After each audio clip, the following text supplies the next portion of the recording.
blind pick it early, and they do not want to have to craft a composition against it, so they're kind of fearful that something like would have just happened to TSM would happen, where you pick Kog'Maw first and then the other team manages to find ways to kill it. But then they also first pick in Nidalee, with Gragas still being up, which is most likely 4x Smithy, but it's not something he has played all season.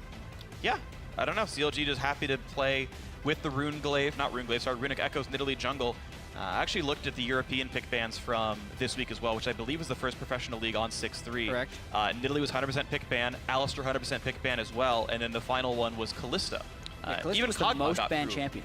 Yeah, even Kog'Maw had gotten through one of those games unpicked as well. So CLG picking the one of the few 100% pick bans left up. TAP, of course, happy to keep the Gangplank and Alistar. So, I mean, following trends at least.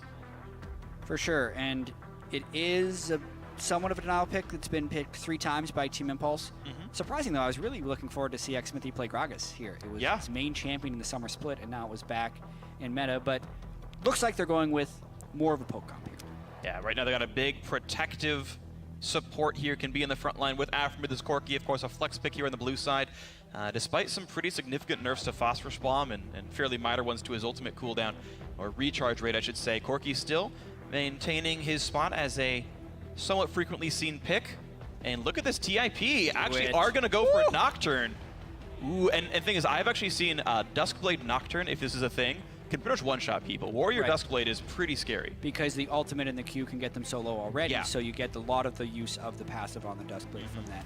And it could potentially work with the Gangplank. One of my big knocks on Nocturne in the past was that he needs a buddy to go with him. Dive buddy, so to speak. So when he is hitting someone, they need to choose to focus one of the two like really squishily built people that are trying to kill you, and if Nocturne goes in alone, he just dies. But with the Gangplank ultimate, it might be enough damage on top of wherever he wants to go that he can guarantee that one-shot on the squishy target. And yeah, this will be only, I think, the second Nocturne I've seen so far this year in pro play. Yeah, we saw one, I think, last night in Korea, if I remember properly. Was it last night? I remember about a week ago. I want to say I saw one. If there's one last night, that would be the third. I may have missed it. I actually might have just, like, hallucinated. The Rocks Tigers played a Nocturne composition, actually, against a Nidalee.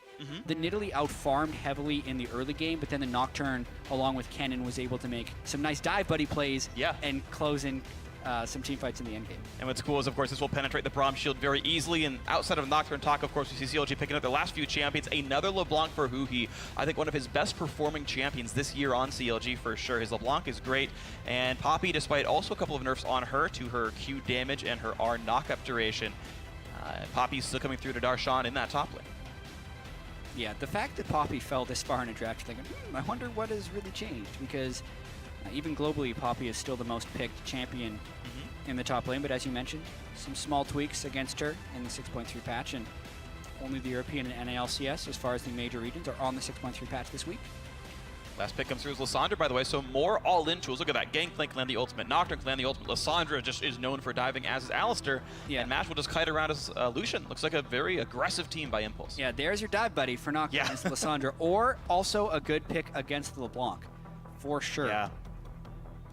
So very interesting, a very aggressive team by Team Impulse diving, and there are some peel tools if you just want to say, hey, Gangplank and Lucian carry us. Lysandra can play a more defensive role. Alistar, of course, can as well. Meanwhile, CLG just playing things that they know are good. You look at these 5 champions, and every single one of these you expect to see very frequently in pro play, and much unlike the TSM game, they're just kind of just grabbing those power picks. Yeah. The only thing to me that is strange here is how CLG is playing a lot of champions that they haven't played before in the LCS. So I said before that I thought CLG was kind of going to go back to what is working. That's not what they're doing. Even though they are doing a lot of power picks, they're straying away from what they haven't It's typical for them. Typical for them, and doing stuff they haven't played before this split. Okay, well, another sort of new champs, like I guess for CLG here for the second game in a row, the previous one being TSM. We'll see if it works out. You guys at home, let us know if it is. Tweet at Lil Esports with hashtag CLG win or hashtag TIP win for which team it's going to be. The Jungle Nocturne for Proxen, one of the new unique things to watch for in this game. We'll see if it pays off for Team Impulse as they look to climb up into playoff position. Here we go into game 4. Yeah, and it's actually kind of crazy the fact that we are on our 11th game of the split for each team, and CLG has 3 players on champions that they have yet to play this split. Darshan hasn't played Poppy, Smithy hasn't played Nidalee, and Stixxay actually hasn't played Corki because they put it mid lane every time they've drafted it. So it's going to be a bit of a new experience for CLG in here, and we'll see how they can pick up on things against Team Impulse, who's looking to make a surge in the standings. CLG doing a little bit of a tricky level 1, hoping to catch someone going for a deep ward invade that won't happen, and a defensive trinket from Gate keeps TIP safe. They are spotting this slightly delayed invade by Counter Logic Gaming, and as CLG bully their way through this right side jungle, they put down the trinkets they need, which is mirrored by TIP's Fang up in the top side, who put one down over the Gromp. So Impulse will know which side of the jungle CLG starts on, and CLG will know where the duo lane is headed with those deep wards. Very critical lane swap scouting. Gate also looking for a pretty late recall, but Minions have spawned. should be all right. He's canceling it out, so they'll just know where Mash is. Gate could still technically be doing some type of late jungle invade. But yeah, it looks like we're just going to be seeing the top lane, jungler, do a camp, bottom lane, probably do a camp as well. And we'll see as the camp spawn up. Yep, Fang and Proxen going to be undisturbed on this side of the map. The Krugs will die. Proxen making sure to land the Q across both of the Krugs and make sure his passive hits them both as well. Just standard, basic playing Nocturne property mechanics there. Worth noting that Fang, I believe, did start Parlay and not Barrels. Barrels are actually much faster at clearing the jungle out. But this will allow Fang to get slightly extra gold by parlaying small bits of the camps. That 4 gold, though, Yeah. he's able to pick up from the small red. I am personally not a fan. No, I think he definitely should have started Barrels. But at the same time, he's also going to be level 1 for a while. Because they didn't do a full share of XP, and now they're going to run into Aftermoon Darshan. Ooh, interesting. Jungle and top versus top in support, and it's going to push TIP out of the jungle, but only after Impulse managed to take 2 camps for themselves. Of course, looks like Smith was able to do the same thing, grabbing Red Buff and Raptors for himself on the bot side, so all said and done, fairly equal jungle trades, and these top laners will be able to rejoin their AD carries for turret pushes later on. Yeah, from the looks of it, too, it looks like Xmithy is going to be ahead in experience early. He didn't get pushed off a camp, so he saved some time, and he's going to be able to cycle full all the way to the Scuttle Crab, but then he's going to have to recall most likely based on the respawn times of the camp. So I really want to see how CLG continue this lane swap, or if Xmithy just does a quick recall to kind of do the reswap we've been seeing a lot of. Right. We'll see what happens. Blue buff being taken down right now, 3 minutes in. That's about the time for the top laners to rejoin their AD carries and supports, and in fact, both these teams have done that. Smithy 13 CS to the 7 of the knock for Proxen. As you mentioned, there's the Scuttle Crab kill, and we'll see what happens next. Both of these outer turrets should be dropping in the very near future, and maybe watch for how the waves are bounced. As far as... Ooh, I really like this. Okay, so I've been wondering for a while when supports are going to start going Strength of Ages. The stats on it are so incredibly high, but it's very often hard to be in lanes. As support, you need to go around it. You need to roam, you need to ward, and sometimes you can't be there for the kill on cannon minions. But Aftermoo is the first support I've seen in pro play go Strength of Ages instead of Bond of Stone. I think it's very good. I don't remember the last time we've seen it, but I have seen it before. You have? Okay. But you like you say, it is very rare, and it'll be a little bit snowbally. You get 2 stacks per cannon that you can hit, and the gold value is absolutely massive for him. So that makes it worth it. It'll create a higher need for Aftermoo to drive by lanes with the cannon menu, because I think a lot of reasons pro supports don't take it is because it kind of creates this unnatural need to go to a lane. Much like when you're in solo, you have face the mountain, you're like, I got 4 stacks, I have to go down to this lane. But that actually becomes the wrong move, and then you feel like you're missing out on that. This will just kind of exacerbate that issue, where now maybe it's actually the right play, even if without the item it would be the suboptimal play. Of course. I really want to track where Aftermoo goes to pick up those Strength of Ages stacks. Yep. And if he double jungles, just being around, doesn't even have to leech XP or gold. Just if he's around Xmithy when something goes down, he'll get the 10 health from those when the jungle camps fall off. So something to watch for. Otherwise, pretty much default stuff for everybody here. Fervor on champions that aren't Corki, AD carries that aren't Corki, Thunder Lords on all the other mages and whatnot. Huhi and Pyrian doing battle in the mid lane, and Pyrian right now on a small lead, though these minions will be answered back, and Huhi will be actually slightly ahead in this laning phase. So far, props to the CLG mid laner. And look at this, actually building a freeze. This will hurt Pyrian quite a lot, as Pyrian recalls to buy just a blasting wand here. Yeah. If he doesn't TP, he's going to lose a wave and a half at least. Really strong freeze there by Huhi. It looked like it was so close to those minions getting aggroed by the turret, but he just held it. That one, yeah, but he still gets the last hit. So Huhi doing a pretty strong freeze here. Pyrian It'll be also interesting to see how he itemizes and plays farther in the late game, because he had a Lysandre game against GBM's LeBlanc a couple weeks back, and GBM went off in that game. In fact, there was a really climactic moment in the game where Pyrion was going to kind of E over the Baron wall to go just wreak havoc on the Baron pit, and he got one-shot by LeBlanc. Yep. Because he couldn't reaction to LeBlanc bursting him, and he didn't actually build many defensive stats. From the looks of it, he's not starting super defensively. Yeah. Right? I'm hoping to see like a Roa and a Negatron cloak by the end of this game, so he can actually deal with the pretty much all magic damage team. Like, that's a necessary build on the side of Pyrion, but starts with the Blasting Wand, so he can still go in pretty much any direction. Yeah, you're right. It's worth pointing out. I hadn't really thought of it, but you're right. CLG, a very, very magic damage heavy team. Only Darshan's Poppy is going to do meaningful physical damage, and even that won't be very much. So I want to see if Impulse realize that they should itemize properly with that in mind. Rift Herald going to quickly go down here on the top side, as the teams have otherwise just traded outer turrets. The lane swap happened, then they swapped the exact mirror. The outer turrets fell down to the other sides of the map, and Impulse getting a small global objective lead for themselves. You can see the 300 gold lead because exclusively of Rift Herald's money right now is what Impulse are winning with. Yep, and this is, I'd like to say it's actually favoring the Nocturne. Nidalee's early ganks and early pressure are far greater than Nocturne pre-6. And then at level 6, the difference between a Nocturne ultimate and Nidalee being able to put a point into a Kruger form is, I think, very advantageous to the Nocturne. He's behind in CS because he is a slower jungler, but when he's 6, the types of ganks they can set up with a Lysandre or an Alistar. Absolutely. And that might be why he went Blasting Wand first on Pyrion's Lysandre here, to help have that damage. And to keep track, Proxen is only about 100 gold behind the Nidalee right now in the farming race, which isn't bad considering Feng took some of his camps in the early double jungle. So, so far so good. As you mentioned, Nocturne having an okay early game despite being slightly behind. It's kind of expected here. And now the battle for the red buff, Proxen and Feng around with this pink ward are trying to defend this.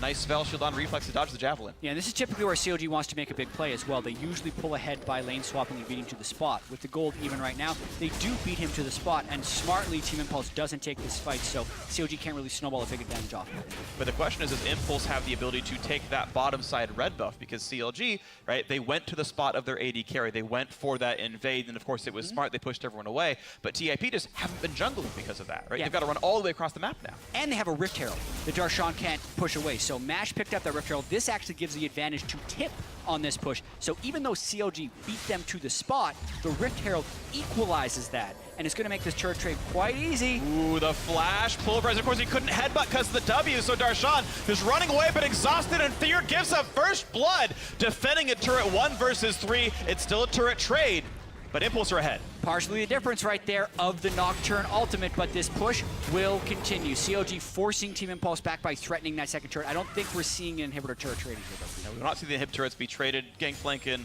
a heralded buff Lucian could have gotten some damage, but CLG will back off the trade and farm fairly close to equal. The kill, of course, not something that CLG wanted to give away. So, hey, props to Impulse for, a few miscues aside, actually being ahead of CLG in a lane swap game.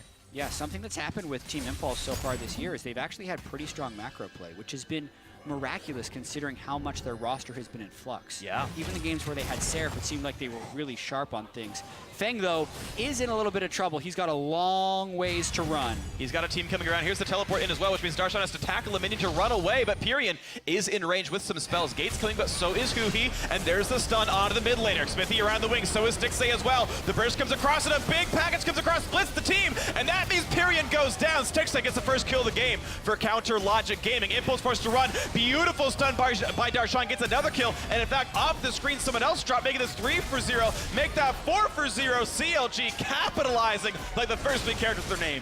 Wow, you have to respect the package on Corki. Yeah. He will wreck you in a team fight. It's only up for a minute, but at that moment, even though Team Impulse could have cut their losses, as soon as the teleport started channeling from Pyrion, Darshan turned back. So very easily the teleport stopped them from dying. They could have disengaged, but instead Team Impulse reach a little bit further. CLG make the strong collapse with Huhi from the flank and a nice heal from Next Smithy when Huhi took aggro, and they clean up 4 kills. And it was all off of the teleport coming in behind Darshan. You would have thought it'd be TIP's favor. Yeah, well the thing is, Pyrion didn't want to go in the first place because he knew there were so many people missing, but then he goes really hard on a Huhi, and they don't actually have the damage here. Mash is still off in the river. Yet the package is there for Stixxay, so it is a 5v4 for most of this. Now Mash arrives on the backside, but it's too late because Pyrion has already fallen. Darshan gets the smack into the wall for the next kill. And yeah, they are able to kill Fang anyways. The very person they were trying to save at the start of the fight falls. And CLG gets a big jump back in the game. Mash never even got to auto-attack in that team fight, and it's not his fault. He just wasn't in range when the team came in anyway, so very rough stuff. 4 kills given to Counterlogic Gaming, puts that blue team right back in the lead here. Smithy will grab that blue buff just barely in front of the Duskbringer. Now Aftermath really chasing in towards Mash and Gate. They get the stun into Alistair, only level 4. That is a squishy cow. Who he goes, and oh my word, he one-shot Mash! Well, it's a level 7 AD carry. Who he is at one of his most powerful points. He picked up 2 kills in the past fight, finished his Abyssal Scepter, so he has the magic penetration on Mash, and Mash was not expecting that level of burst. He just doesn't have enough health. He didn't even use heal. No heal, no flash use there. There's the dive right back in, but 2 kills could be coming through very shortly. Aftermath dangerously low, but they can't get the damage through. Ooh. And from downtown, Xmithy takes him out 6-1 now. CLG continue to get picks. Yeah, as soon as they kill one person, the Nidalee Corki set up shop outside of a turret, and there's been no time for Team Impulse to build any type of magic resistance, so these pushes are going to continue to hurt. And magic resistance isn't that nice of a build early. You can pick up Hex Drinkers and Maws later on the Gangplank and the Nocturne and the Lucian, but you don't actually want those as your first or second items. Yeah, really unfortunate stuff. Looking at Mash's runes real quick because I'm interested. He only has 7 MR from glyphs. He actually cut quite a few of them for attack speed or mana regen. And when you see a comp like this, you got to just make that switch to go over to the 12. Yeah. You get 20 rune pages sometimes. Most city carries use 51. We should hope so. Anyway, they try to go hard on to Stixxay right here, and the initiation is pretty clean, but once again, they're fighting without their AD carry. Imagine what a Lucian could have done to that. Maybe they kill Stixxay and Aftermove, but instead, Nidalee Spear, Missile Barrage, Gate goes down on the follow. Yep. Caster Curse, man. I said Team Impulse has had miraculously good macro play, and they fight 2 4v5s back-to-back to go down 6 kills to 1. Very rough. Impulse now to make up a large deficit here, down almost 3,000 gold out of basically nowhere. Who he looked for the fight onto Pyrion. Can't look at the kill. Both disengaged, taking some damage back and forth. But TIP looking for a Rift Herald bait. And Fang takes a Javelin, which reveals him thanks to the hunt. And they've got to walk away. Yeah, and I mean, they had pink ward control, but they didn't sweep forward. So that was kind of a misinformed bait to begin with, but CLG is looking much cleaner than they were against TSM. They do seem like they're kind of back in form, even with these different picks. Darshan is able to make good split pushing pressure without being on a carry. He's on a champion who can operate on much lower levels of farm. Meanwhile, this is the most farm I've seen Xmithy have at 13 minutes probably all year. Yeah. As far as gold goes, and he's adapting to this faster farming Nidalee, which is required against a Nocturne. You know, Nocturne kind of needs to fast farm, so the easiest way for Nidalee to beat is just like, well, I'm going to farm faster because my champion's better. Yeah. And then also get the ganks off before you can ultimate. So really nice play by CLG thus far.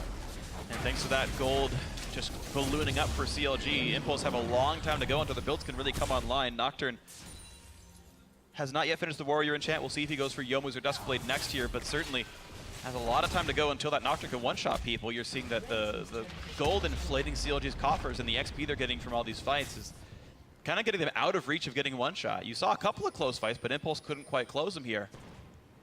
And now 5,000 gold up. CLG knocked down mid lane, outer turret as well, and they're just completely taking control of this game. Yeah, and CLG is making mid-game movements in what still kind of feels like the early game for Team Impulse, which is hugely in their benefit. CLG has the power now, and they are pushing it exceedingly well.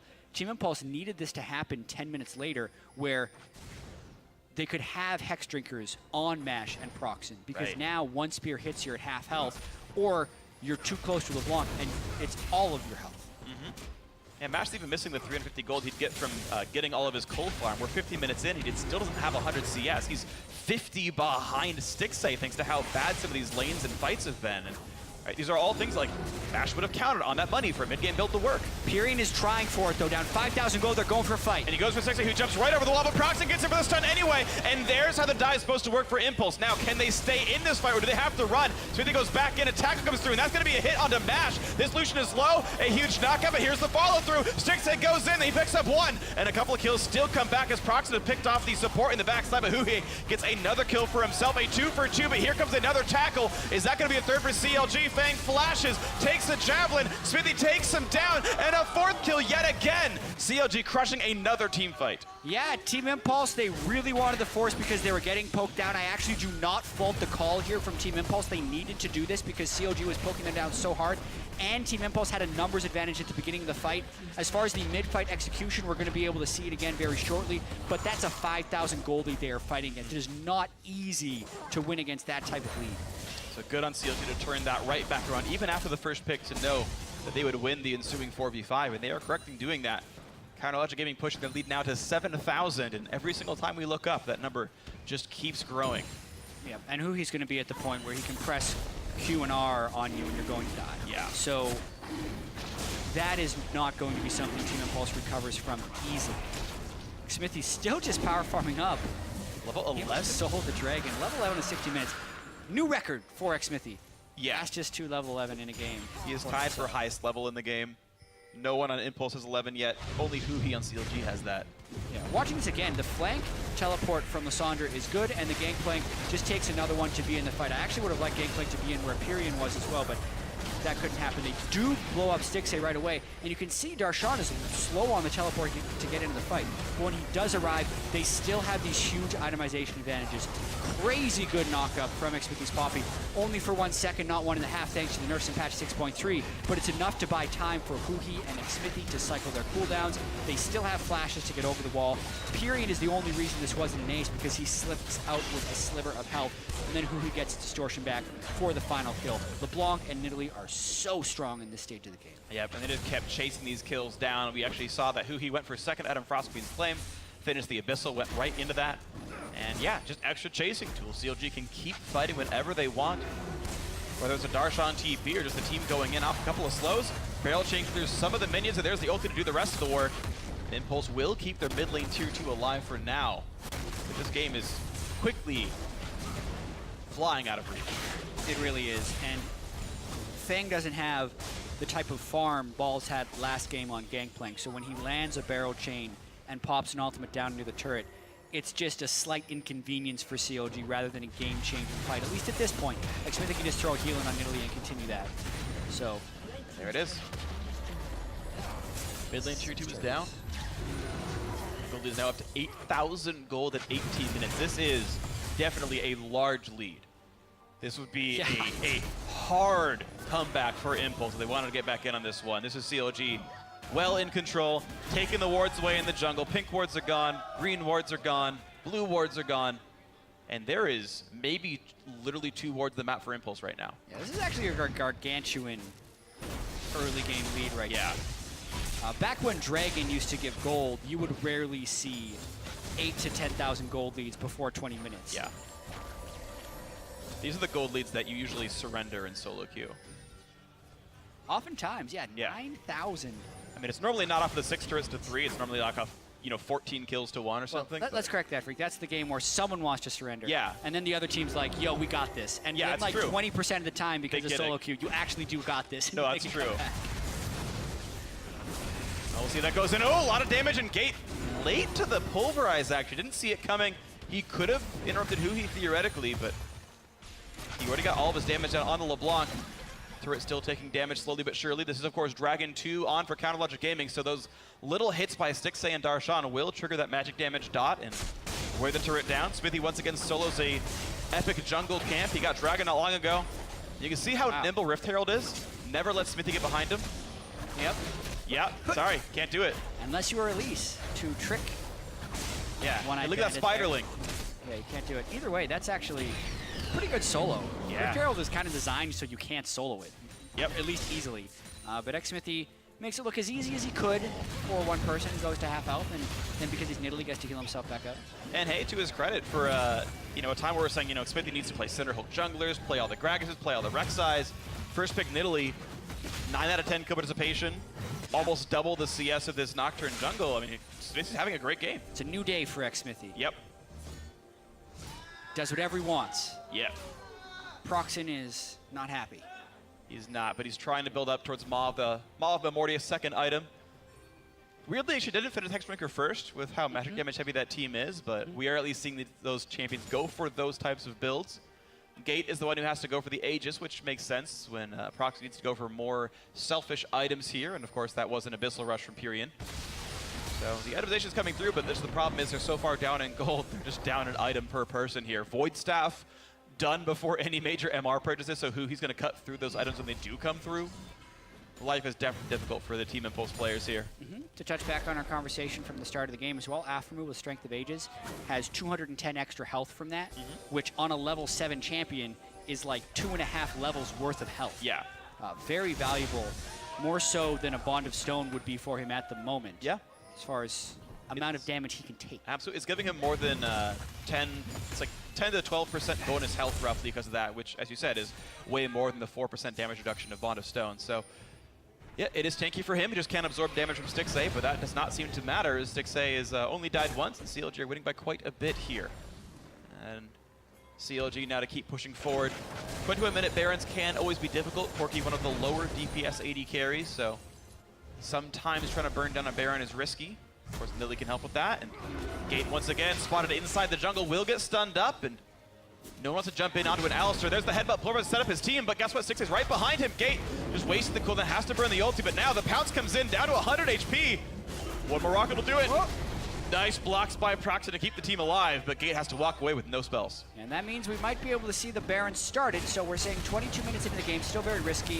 Huhi is actually burning all his cooldowns just to burst the Baron. Yeah, I think they have it completely safely. They even throw out the Frost Queen's claim. The Gangplank ultimate will be the one scary thing. I've seen many Gangplank ultimates steal Baron. They're letting it time out. Waiting out the time of it. Now Proxen could even be in range, but yeah, there's no wards inside the pit, so.